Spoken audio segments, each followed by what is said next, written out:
On July 18th, experience extraordinary music under the stars. Join Madison Opera for Opera in the Park, a free concert in Garner Park featuring the best of opera and Broadway. Opera in the Park 2026 takes place at 8 p.m. on Saturday, July 18th. The rain date is Sunday, July 19th. Pack a picnic, gather your friends, and join Madison Opera to celebrate 25 years of this magical night. Learn more at madisonopera.org.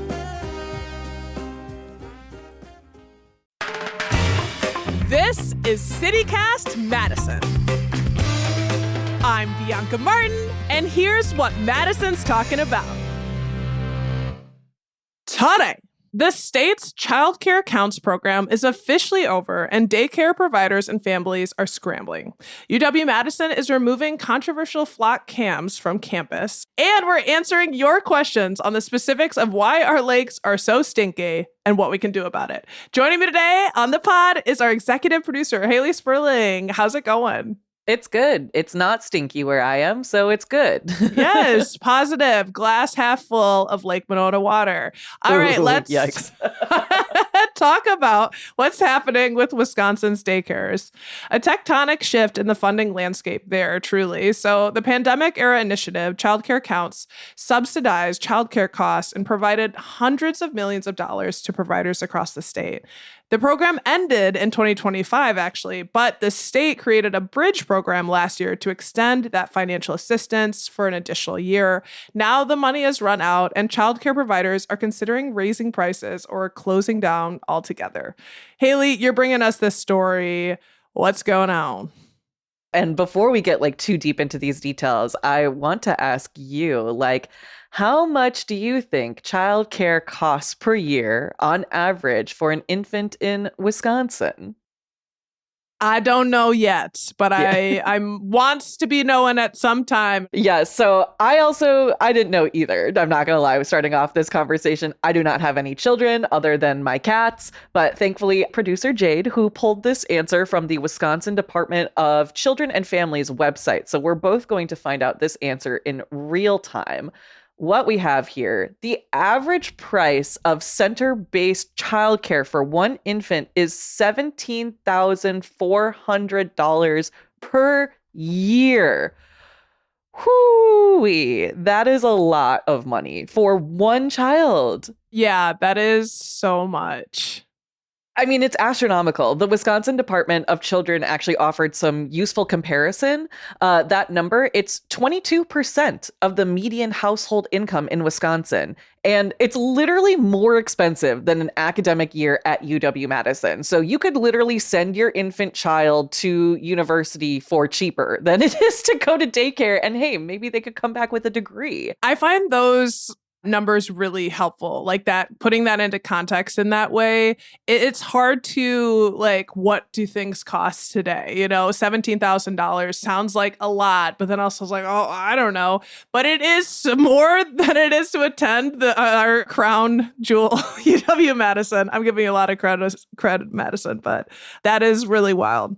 I mean, literally, yeah, it's our flagship university. I'm getting Arrested Development. What could a banana cost? $10? What could childcare cost? Doesn't it $4 million? I don't know. There's always money in the banana stand, but not that much. Not that much. I think additionally, what's really interesting and honestly wild to me here is that according to a survey from the Department of Children and Families, the cost of childcare in Wisconsin is already rising much faster than the rate of inflation. And we know inflation is whack these days, but childcare, when you throw that into the mix, only makes that financial strain so much harder on families.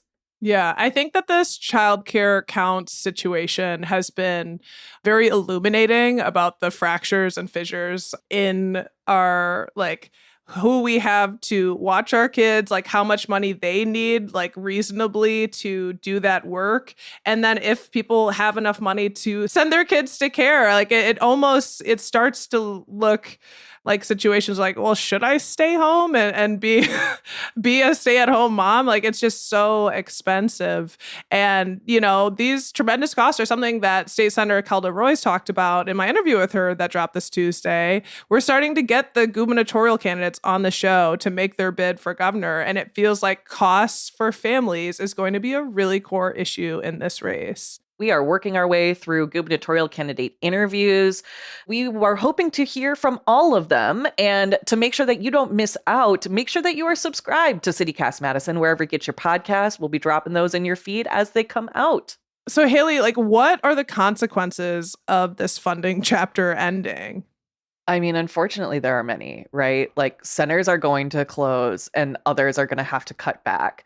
The state estimates that 25% of providers may shut down, while 75% are going to raise rates if they haven't already. And like you mentioned, Bianca, all of this may lead to parents just leaving the workforce to stay home with their kids. And that will overall impact our state's economy. And this is a huge thing that folks take into consideration when they're doing their family planning to begin with. These are conversations that I've had when you're talking about, do you want kids? And it's like, well, do I want a kid or do I want a job? Because the answer there, it really isn't often both. You have to make the decisions here. And like I said, especially as this cost of childcare is rising faster than inflation, it makes sense for people to stay home. But also, people can't afford rent, people can't afford housing. It's this crazy cyclical machine. And it's like we've gotten on this ride and I don't know how to get off and I don't like it anymore.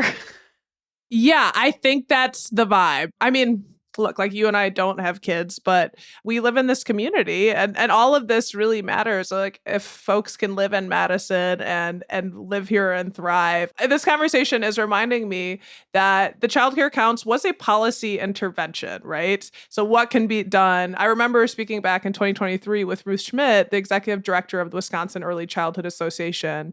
And it was about that crisis around this funding. And that was really the beginning of kind of grappling with the fact that during the pandemic, there were all of these social supports that were added to the community that really made a difference. And then when it was going away, those expiring funds were going to be so destabilizing. And so I do hope that, these past couple of years and this bridge extension this past year has offered some path forward for solutions and getting the resources that we need to make this like a more reasonable situation, because a fourth of the centers are going to shutter.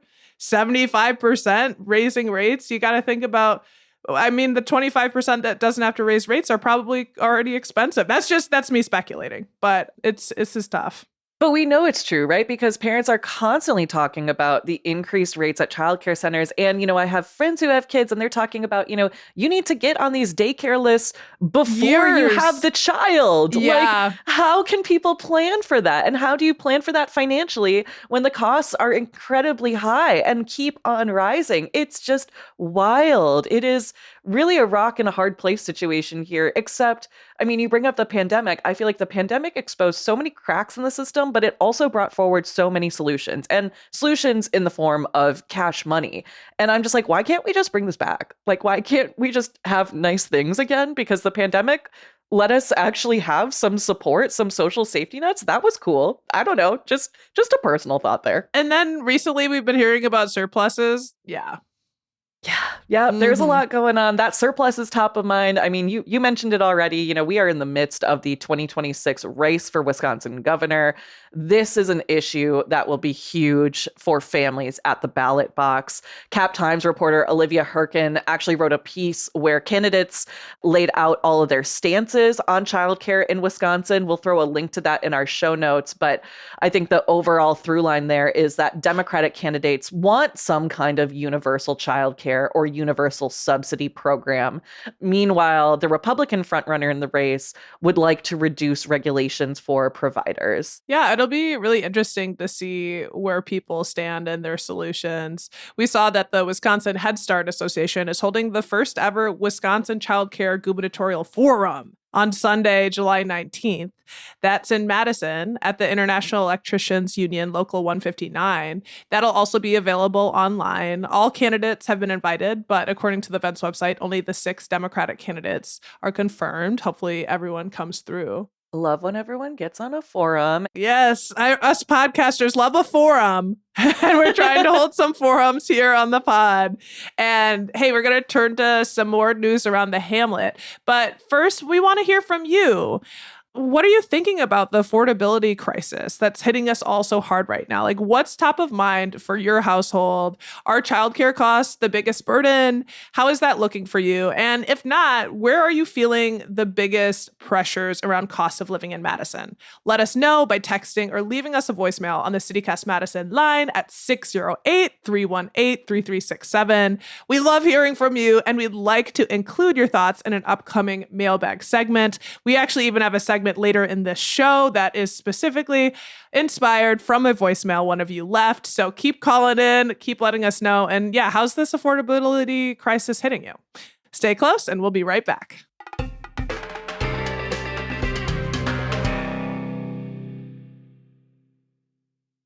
Right before the July 4th weekend, the UW-Madison Police Department made a pretty big announcement regarding their use of flock cameras. They are out. Haley, you got the details here. Yes, we are flocking to this story. I regret saying that already. Sorry. But on July 3rd, UWPD published a statement announcing that they will not renew their contract with the controversial flock safety company. And they are currently in the process of removing their cameras from campus. That contract, for what it's worth, officially ended on June 26th. So this is some pretty big news for a couple of reasons. As I'm sure you know, Bianca, earlier this year, students, faculty, and staff came together to really kind of formally denounce UWPD's contract with Flock, citing privacy concerns and the potential for the cameras to be accessed by federal immigration officers. So for context, Flock makes surveillance equipment that can be used to help solve crimes. That's their sell. But their automated license plate readers, of which UWPD had 8 on campus, have been susceptible to abuse, aka people in authority positions are using the technology for personal and, in some cases, criminal activity. Incredibly troubling stuff. This is not novel. Folks might actually remember that earlier this year, Bianca, you spoke to ACLU Wisconsin policy analyst John McCrae Jones about an investigation that he did into flock cameras and like why folks need to be paying attention to this story in general. As a refresher, like, can you remind people, like, what are some of the big takeaways there? What were the issues? What did we learn? Yeah, it was a powerful and chilling conversation. Definitely recommend folks go back and listen if you're interested. But that was the highlight, that there's a lot of inappropriate use of flock cameras and that there's not a ton of oversight. And I remember Jones like outlining several cases in which police officers have misused flock cameras for personal reasons. Like the cop in Kansas used the tech to stalk his ex-girlfriend's car and followed her and her new boyfriend in his police car. I remember also, like, he just really took it home and grounded why really taking a closer look at flock cameras is important, that we need separation from constant government oversight. One of the reasons being dissent. That is an American value, being able to think and gather and talk about issues that the government is, taking part in or how they're impacting your lives. And if somebody is always surveilling you, I always feel like somebody's watching me. And I got no privacy. It's dangerous. It's not a well place to be for our society. And he really brought a lot of those points home. Yeah, it's a really scary subject to think about. I really recommend people listen back to that conversation. Our friends over in the CityCast Twin Cities also had a similar conversation with folks from the ACLU. I recommend people checking that out because this is a nationwide issue. And this subject is just so full of controversy. But like you mentioned, Bianca, as John said, like it's really important for us to talk about it so that we know what's going on and so that we as people, as individuals, can take steps to protect our privacy because we deserve that. You know, like you said, to have a functioning democracy, you need to have room for dissent. And if the dissenters can't organize, if people can't rally and activate, that's not a functioning democracy. I don't know. I'm just saying it. She's saying it. It's got to be said. It's got to be said quietly. Don't put me on a list. I don't know. I'm already on several lists. But I mean, I want to take a step back too and briefly talk about like the larger state of flock use in our area, because I'm sure folks have questions about that. So kicking off with MPD. The Madison Police Department does have security and traffic camera systems that they use, but MPD expressly does not use flock cameras. Notably, MPD's tech does not have software that uses automatic license plate readers, which is like at the heart of what flock does. And MPD also has some kind of strict policies implemented where if they want new surveillance technology, we, the people, do have to know about it. And this is something that has to happen in the public light, which is pretty cool to see. Taking a step back even further, looking at the county, back in April of this year, the Dane County Board of Supervisors voted to end the county's contract with flock safety. So we did have flock cameras. That contract expired at the end of May. Our Dane County Sheriff then asked Flock to remove all 26 of their cameras. Flock did not. This is kind of a consistent thing that happens with Flock, is that people end their contracts, ask the cameras to get taken down, and Flock doesn't do anything about it. So the sheriff's office, right? What? Who said that? Yikes. So the sheriff's office is literally out here covering them up. That also happened in the city of Verona, where their mayor was like, we're ending our Flock contract. We don't want these cameras anymore. I remember he posted on Blue Sky an image of him just out there putting up garbage bags like over the Flock cameras, because he's like, well, what else are we supposed to do? I don't know.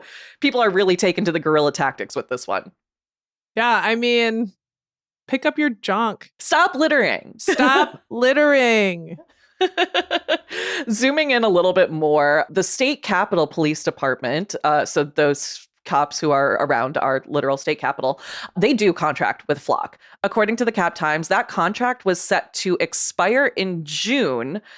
But according to the website DFlock Dane, which tracks the placement of Flock cameras around the county, we'll drop a link to that in our show notes, there are still 4 cameras around the Capitol. So they're out there. I should note there are also still cameras in Maple Bluff, Sun Prairie, Waunakee, Fitchburg. Again, check out DFlock Dane. You can see literally the location of these cameras and like actually where they are looking, you know, what directions they're pointing at. So it's a helpful resource for folks who want to know when and where they're being surveilled. You know what really bothers me outside of these like egregious misuses of power around these cameras that we have been hearing about? The fact that they named it Flock. Okay, right. As bird lovers, we are bird lovers. Okay, we get it, bird's eye view. You're watching from above. Take it away. Outside of me being not particularly a fan of the name of these, let's like get back to the story here. Do you think UWPD's decision to end its contract with Flock is meaningful here? Like, is this the end of the story for campus?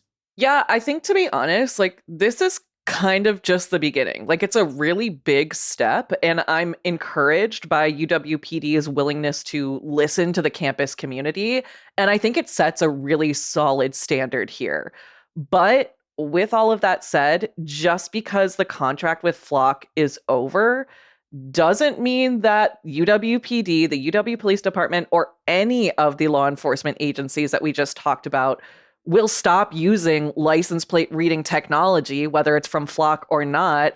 And that information is still susceptible to either bad actors or people who want to do some lurking, or the federal government, you know? So this is an ongoing conversation. I do not think this is going to be the last time that we talk about Flock on this podcast. I hope it's not, because this is something that, like I said earlier, we all need to be talking and thinking about. So I think This is a big chapter in the flock story in Madison, but definitely not the end of the story. As we've said, this is a story we'll keep our eyes on for a long time to come. No surveillance, pun intended. We're going to turn our sights to a smellier story. We're talking lake health with the folks from Clean Lakes Alliance. Stay close for that, and we'll be right back.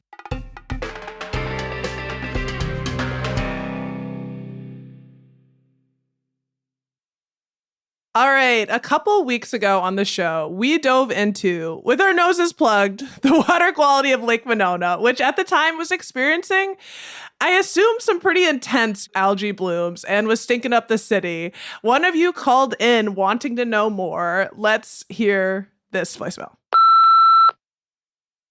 Hey, CityCast Madison team. This is Lauren from Eastmoreland.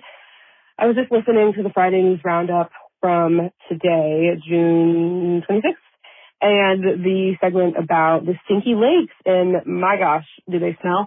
I was at the Ulbrich boat launch recently, and as I approached it, I was like, oh my God, like, do I even want to boat on this water anymore? Like, it's so foul. And I'm so curious, is this how it is going to be forever? Is anybody working to change this? Who is the most at fault for this? Like, obviously, you guys mentioned runoff and storms and, like, natural things like, animals poop and then it runs off. So we can't make it not rain, but, like, can we build things that circulate lake water and clean it? Like, what do other lakes do? Do all lakes with similar geography to us stink? Like, what's the end goal? Is it always going to smell? I love our lakes, but damn. They stink. It stinks.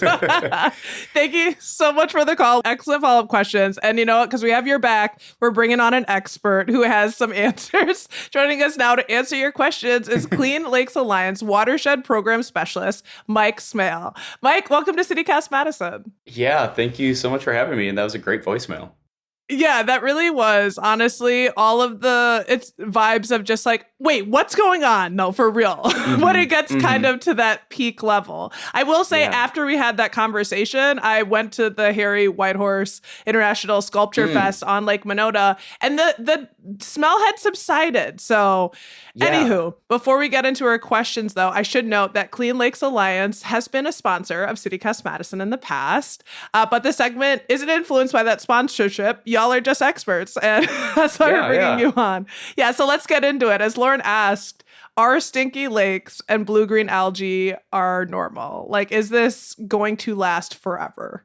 Yeah, so one thing is that blue-green algae, also known as cyanobacteria, is a perfectly natural component of all freshwater ecosystems. They're actually one of the oldest living organisms that's been found on this planet. They're billions and billions years old. They're found from anywhere from, the ocean to freshwater lakes to puddles if they stay around for a while. So they're totally natural. Okay, so like put a little respect on their name. They're important. Yeah. Why was I about to say that same thing, Bianca? I was like, wow, maybe we do need to respect this stinky thing. But the problem, right, is that there's so much of it. We have the nutrients coming to our lakes, and we have all these excess nutrients flowing from across our watershed, which flows into the lakes. And then these algae or the cyanobacteria are able to consume that as nutrients and then just proliferate, cause these algae blooms and become an issue where we have the stinkiness, the rancidness, the mass die-offs, the toxins that they can also produce, which is a whole host of issues, and which is why we're concerned about addressing that runoff in the first place. So then we don't really let the cyanobacteria get that chance to become a nuisance, Yeah, we want to respect in proportion to what we need as well. To her question about like who around town is working to improve this picture? Who are the players, who are trying to save the day? Mm-hmm. So luckily, Dane County has been very proactive in starting to work to address the excess nutrients in our area, government players as well as the city of Madison. So the one thing about a watershed, though, is that really everyone has a role to play, not only from individual homeowners and residents, but also the governmental layers and also, farmers out in the watershed. Everyone has a role to play, and that's something that Clean Lakes Alliance really kind of focuses on, is what can everybody do?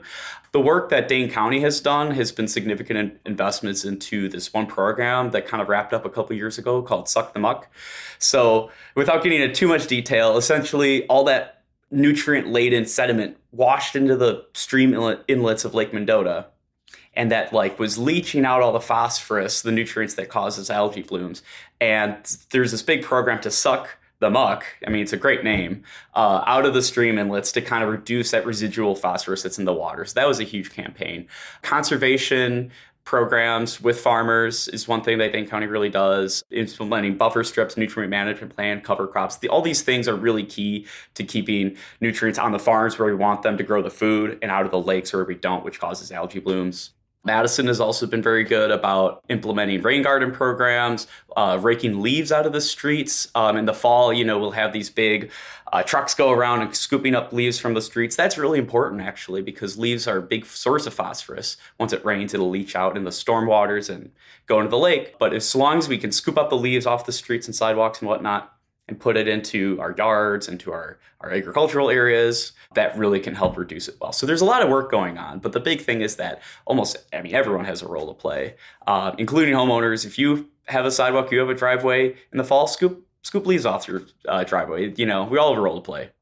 Okay, we'll definitely be making that reminder in a couple months for folks when the leaves start falling. Yeah. Well, I think it can get confusing for people too, because we tell them like in the wintertime, like leave the leaves. It can help make, mulch for your lawns and whatnot. But the key there is to make sure that the leaves are not getting into the sewers, not running into our drains, and not making this phosphorus mixture. I remember the city came out a couple years ago with this like leaf tea analogy where they seeped the leaves in the tea or in the water, and you could literally see the difference that it makes there. Oh, sure. Yeah. I've always wanted to do another experiment where we do the leach tea thing and then see if we put it by a window for a while, if we get like algae in the jar, something like that. Oh my God. A little at-home science experiment. That sounds like the coffee mug that I have brewing on my desk for the past couple of weeks. No. Oh. Nice. Can I ask something quickly? Just the fact that we had like this level of stink where people are like, wait a second, is something wrong? Like, should we be alarmed at the certain rates? Like, how far we're talking about who are the people helping? We want to talk about that more, but what's the status? Like, if we were to say, like, how bad is it? And I mean, it's a mixed picture, honestly. Like, we have big issues that we definitely share concern with, of those big algae blooms, like in Monona last week. One thing I guess I'll highlight, especially about our chain of lakes, the O'Hara Lakes, is that they're really dynamic and changing. And that area by Monona was disgusting. Like, no two puts about it, But actually, I just went over to Tenney Park, and it was shockingly clear water, So a lot of these algae blooms can be really localized, and they are definitely not a good thing. And we definitely want to reduce the nutrients that are coming to the lake to reduce that from happening in the first place, or reduce the frequency at least. But one thing that gives our lakes hope is that dynamic nature, that there's always generally like some good areas of water quality. And also research that's shown when we have like drought years, in 2023, we had a pretty substantial drought. We actually had a pretty remarkable increase in water clarity and a decrease in algae bloom frequency. So it really shows that our lakes are pretty resilient and they can bounce back, which means that these conservation practices that we are implementing will have an effect. We're having headwinds with climate change, right? These extreme rain events that just wash in all the nutrients, and then the hotter temperatures also kind of proliferate algae blooms. So is it forever? No. I mean, we definitely want it to not be, but there is some significant challenges that we need to address as a whole community, really. Well, that should be a good news, Lauren. Yeah. You mentioned that like it's really on all of us to help take care of our lakes. And that reminded me of this viral diving couple who earlier in June went diving in the O'Hara River and like pulled out all this trash and were like, look at these tires, look at this vintage stuff. Yeah, if you saw Ed the Diver. I think I know. I saw that. And it's kind of just crazy, like how much stuff goes in there, and that we can all play a role in keeping this stuff clean. And I know the Clean Lakes Alliance actually has like volunteer water quality monitors. How like have those volunteers helped in terms of like moving the needle on lake health? Like, are we making a difference out there? Right. Yeah. Lake Forecast is the volunteer program. We have over 80 volunteers on all 5 Yahara lakes at over, I believe, 70 sites across all lakes. So wide reach and coverage of that near shore water quality that we're seeing. And I think the program is really helpful in two ways. One is that it gives people a direct connection to the lake to like be monitoring and be contributing data, which is really important. It makes people feel like they're invested in the lake, and that's something important. The last thing we need is for people to think they're kind of a lost cause. So that's important. And the second thing is that the data they provide does tell an important story of how that nearshore habitat is doing. And we've had this program since 2013. And in that decade, we can see a mixed picture, to be honest. Sometimes we can see that, again, these lakes are really dynamic. They respond to these drought periods where we're having a lot less phosphorus. But we also see concerning things coming up with Lake Kaganza on the end of the chain. Kaganza has been seeing a pretty stark increase in cyanobacteria blooms in the last, 5 or so years. Now, granted, we also have like the most dedicated team of volunteers down there. And it could just be that we have so many volunteers that there's not a single algae bloom that's getting past them, So there might be a little bit of a survey bias there, but they're on the case. We love that. Oh, they're so on the case. But we really use that data in our annual State of the Lakes report, which gives this kind of report card of how the lakes are doing and tracking trends like we're talking about. So if we do see improvements, hopefully our report will be capturing and we can champion that. Not to throw shade here at anyone in specific, but this was Lauren's question. Like, who are the biggest culprits here? Yeah. Like, who is carrying more of the fault for our poor water quality or, for the algae blooms? Yeah. Yeah. So about 70% of the nutrients or the phosphorus, namely, that's coming in from the watershed is from agricultural areas. So you never want to say that it's like someone's direct fault. It's coming from a non-point source of agricultural areas, of producers, farmers.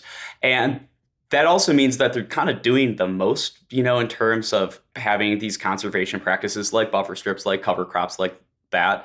And yet we're still seeing, impaired water quality. It's mostly coming from farmers. But yet, we all eat food. So we're just trying to balance that, right? Yeah. Yeah. We don't have your Madison farm to kitchen table culture here without that. So I'm glad that we, because someone wants to get like, who's doing this to us? Oh, it's just a part of our ecosystem and a part. Yeah. And so shared responsibility.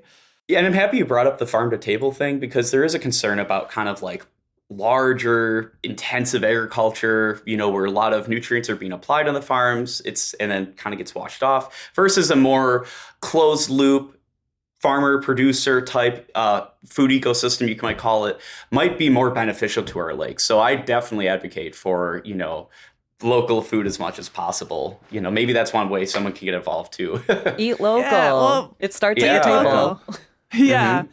Michael, this has been really fun. And, we know that you're over at the Clean Lake Alliance's offices. You're looking out at Lake Mendota. You showed us, and we got lucky to see the beauty there. Before we let you go, I want to ask, like, what are some of your favorite things to do with our lakes? Like, how do you enjoy our watershed? In summer, I just don't think there's a better way to cool off than to actually go swimming. And I know that, like, there's some, like we said, bad areas, but you go to like 3 Foot Bay off of Governor's Island. That's a great swimming spot. I love kayaking, and there's so many cool little nooks and crannies for kayaking, like on Lake Wingra and by Big Spring over there is incredible. And then finally, I just got a dog last year, so I love bringing her to dog parks that have like swimming areas. There's Viking County Park, if you ever heard of it. It's down by Stoughton, actually, but it's a really nice park, and it has some good river swimming for the dogs. Our Norwegians out in Stoughton, their Viking Park. Yeah. And we should say, people, when you want to go out, bring your dog, get by the water, there are lake monitoring services, right? Because that's one of the things I remember, I don't know, like a decade or 15 years ago, I wasn't concerned about swimming in our lakes at all. But then I learned about some of the negative consequences. If you dive into an algae bloom, you don't know, but like you can check. Yes, you can definitely check on lakeforecast.org. That's where all the live reports from monitors are coming in. Also, we have public health reporting beach quality conditions. So definitely check that out. But in general, if the water looks bad, if it looks like there's spilled paint, if it smells rancid, don't go swimming. Don't let your dog drink out of it. That's a big thing as well. Go to Lake Forecast, find a good swimming spot, and maybe go there instead.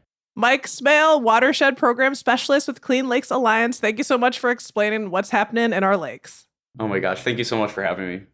And Haley Sperling, our executive producer. Thank you so much. Thanks, Bianca.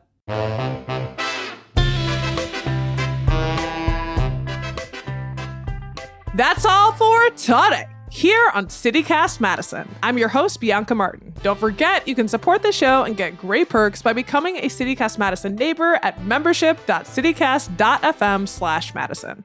And if you enjoyed today's show, why not share this episode with someone who is invested in Wisconsin kids, data privacy, and Madison Lakes. That's a big group, y'all. Help spread the word about CityCast Madison. Share this link out. Share it far and wide. Alrighty, we'll be back tomorrow morning with more stories from around the city. Until then, take good care. And as always, thanks for listening.